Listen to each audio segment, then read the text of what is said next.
പുന്നിയൂരിൽ കുടിവെള്ളക്ഷാമം രൂക്ഷമായ മേഖലയിൽ ടാപ്പ് പൊട്ടി ലിറ്റർ കണക്കിന് കുടിവെള്ളം പാഴാകുന്നു. വാർഡ് മെമ്പർ അടക്കമുള്ളവർ നിരവധി തവണ വിളിച്ചു പറഞ്ഞിട്ടും അധികൃതർ നടപടികൾ സ്വീകരിക്കുന്നില്ലെന്ന ആക്ഷേപം. പുന്നിയൂർ പഞ്ചായത്തിലെ തെക്കിനിയത്തുപടി പൊഴിക്കള റോഡരികിലാണ് കുടിവെള്ള ടാപ്പ് പൊട്ടി വെള്ളം പാഴാവുന്നത്. ഇടയ്ക്കിടെ ഇവിടെ ടാപ്പ് പൊട്ടി വെള്ളം പാഴാവാറുണ്ടെന്നും നിലവാരം കുറഞ്ഞ ടാപ്പ് മാറ്റുന്നതാണ് തുടർച്ചയായി പൊട്ടാൻ കാരണമെന്നുമാണ് ആക്ഷേപം.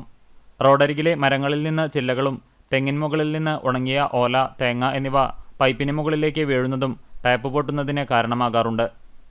ഇതോടെ ആഴ്ചയിലൊരിക്കൽ മാത്രം കിട്ടുന്ന വെള്ളം കിട്ടാക്കനിയായി. സാധാരണയായി ഈ വെള്ളം ശേഖരിച്ചാണ് പ്രദേശവാസികൾ ഒരാഴ്ച തള്ളി നീക്കാറുള്ളത്. പലയിടങ്ങളിൽ ഗ്രൗണ്ട് വാട്ടർ പൈപ്പുകളും ടാപ്പുകളും പൊട്ടുന്നതുമൂലം കുടിവെള്ളം കുറഞ്ഞ അളവിൽ മാത്രമാണ് ലഭിക്കുന്നത്. നിരവധി തവണ ഇതുമായി ബന്ധപ്പെട്ട് പരാതികൾ നൽകിയെങ്കിലും അധികൃതരുടെ ഭാഗത്തുനിന്ന് യാതൊരുവിധ നടപടികളും ഉണ്ടായിട്ടില്ല.